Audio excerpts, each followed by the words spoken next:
अस्सलाम वालेकुम जी, क्या हाल चाल है आप सबकी। उम्मीद करती हूँ सब खैरियत से होंगे। अल्हम्दुलिल्लाह मैं भी बिल्कुल ठीक हूँ। अच्छा, यहाँ पे मैं बना रही हूँ होममेड ब्रेड क्रम्स। मैं ज़्यादातर होममेड ही बनाती हूँ क्योंकि इसका एक तो टेस्ट बहुत ज़्यादा अच्छा आता है, दूसरा बजट फ्रेंडली भी है। और हम अक्सर सैंडविचेस वगैरह बनाए ना, तो उसके जो साइडों से किनारे होते हैं वो हम अक्सर वेस्ट कर देते हैं, लेकिन मैं उन्हें वेस्ट नहीं करती, उन्हें जिपलॉक बैग में डाल के रख देती हूँ फ्रिज के अंदर, क्योंकि फ्रिज में जो है उन्हें फंगस नहीं लगती और बड़ी देर तक पड़े रहते हैं। तो जब काफ़ी सारे हो जाएँ, तो क्योंकि मेहनत तो आपने करनी है कम पे भी और ज़्यादा पे भी, तो जब वो ज़्यादा सारे हो जाएँ तो फिर आराम से बना के रख लें तो वो बड़ा अच्छा चल जाते हैं। तो इसकी मैं प्रॉपर वीडियो नहीं बना पाई क्योंकि आज मैंने कॉल्स जाना था और आज मैंने इतने ज़्यादा काम इकट्ठे किए हुए थे। एक तो कड़ी बनानी थी, कड़ी पकौड़ा, और उसमें वैसे इतना ज़्यादा टाइम लगता है, और साथ में फिर मैंने कहा कॉल्स का भी आज ही चक्कर लगा लेती हूँ क्योंकि आज मौसम काफ़ी अच्छा था। और आजकल सिडनी में गर्मी है काफ़ी ज़्यादा, तो जिस दिन मौसम अच्छा होता है उस दिन एक किस्म का हमारे लिए ब्लेसिंग होती है। तो वो जो बाहर वाले जितने भी काम होते हैं ना, मेरी कोशिश होती है कि मैं वो कर लूँ। तो कॉल्स आई तो मैं वैसे सिर्फ मिल्क और ब्रेड लेने के लिए थी, लेकिन सेल इतनी ज़्यादा लगी हुई थी क्योंकि यहाँ पे क्रिसमस के दिन चल रहे हैं और हर जगह इतनी ज़्यादा सेलें लगी हुई हैं। तो मैंने सोचा क्यों ना सेल से फ़ायदा उठाया जाए। तो फिर मैंने काफ़ी ज़्यादा घंटा डेढ़ लगा के मैंने अच्छी सी जो जो मुझे चीज़ें याद आई, मैंने सारी ग्रोसरी की। शुगर ख़त्म हुई हुई थी, मैं ये अपनी चाय में ये डार्क वाली जो ब्राउन शुगर होती है ये यूज़ करती हूँ। तो जो जो चीज़ें मुझे याद आ रही थी कि नेक्स्ट वो 1-2 हफ्तों में यूज़ हो सकती हैं, तो वो फिर मैंने सारी ले ली। और ये ब्राउनीज़ का मिक्सचर, ये इतनी मज़े की ब्राउनीज़ बनती हैं इस मिक्सचर के साथ। अच्छा, मुझे ये होता है कि मैं खुद से घर में मेहनत करके मैं जो भी चीज़ बनाऊँ ना वो बनाऊँ। 1-2 बार मैंने ब्राउनीज़ की रेसिपी ट्राई की है और काफ़ी हद तक ठीक बनी थी, लेकिन मुझे लगता है कि उसमें टाइम बहुत ज़्यादा लग जाता है। तो ये मेरी फ्रेंड ने मुझे बताई थी और मैं उनके बताने के बाद 2-3 दफ़ा मैंने बना भी ली हैं। इसको बनाते हुए मैंने रेसिपी रिकॉर्ड की थी और उसको मैंने टिकटॉक पे इंशाल्लाह मैं पोस्ट करूँगी। अगर आप में से मेरे टिकटॉक अकाउंट को किसी ने फॉलो नहीं किया हुआ तो मुझे वहाँ पे भी फॉलो कर लें।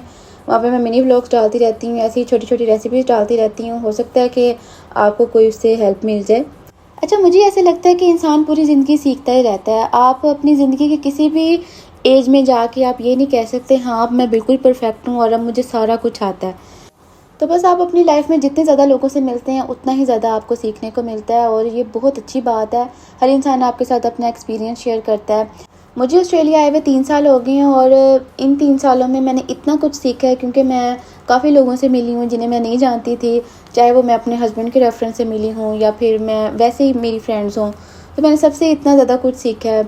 तो चाहे वो कुकिंग से रिलेटेड हो, जो भी हो, बच्चों से रिलेटेड कि आपने बच्चों की ट्रेनिंग कैसे करनी है, बच्चों को कैसे देखना है। तो खैर, अब ग्रोसरी के टॉपिक पे वापस आते हैं। तो ग्रोसरी यहाँ पे मेरी ऑलमोस्ट हो गई थी कंप्लीट।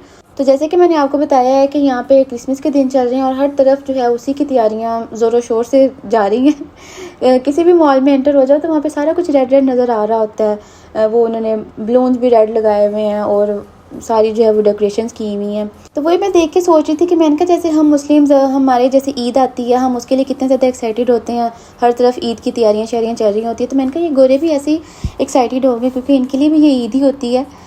तो बस फिर यहाँ पे ग्रोसरी मेरी हो गई थी कंप्लीट। और बच्चों के साथ अगर आप ग्रोसरी करने आए ना, उन्होंने हर दफ़ा एक कोई नई चीज़ लेके जानी होती है।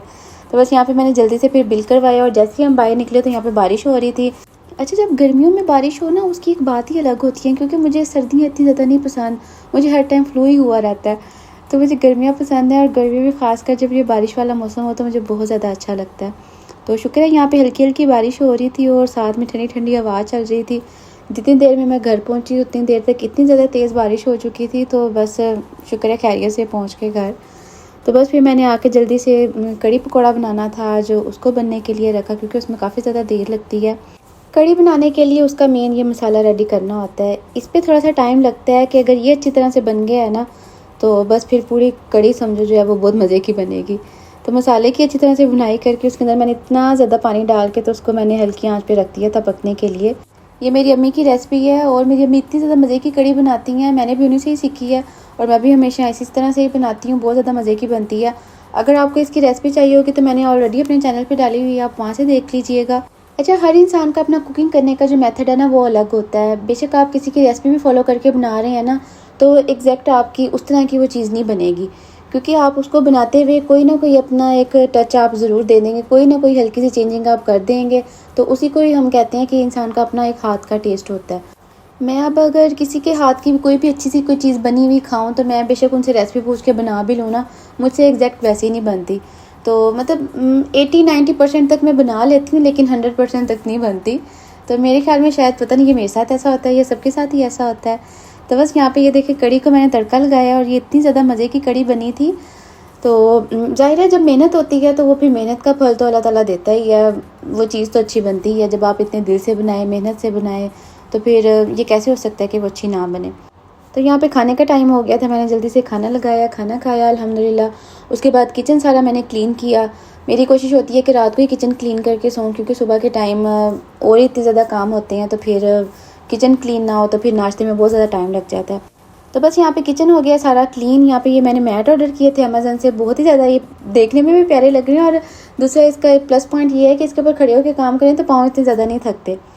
तो बस यहाँ पे कैबिनेट्स में मैंने एक दिन पहले साफ़ किए थे, इस वजह से आज कुछ ज़्यादा ही शाइन कर रहा है मेरा किचन, और मुझे इतनी ज़्यादा खुशी हो रही थी। तो बस ये थी मेरी आज की वीडियो। आई होप आपको अच्छी लगी होगी। मिलेंगे नेक्स्ट वीडियो में। अल्लाह हाफिज़।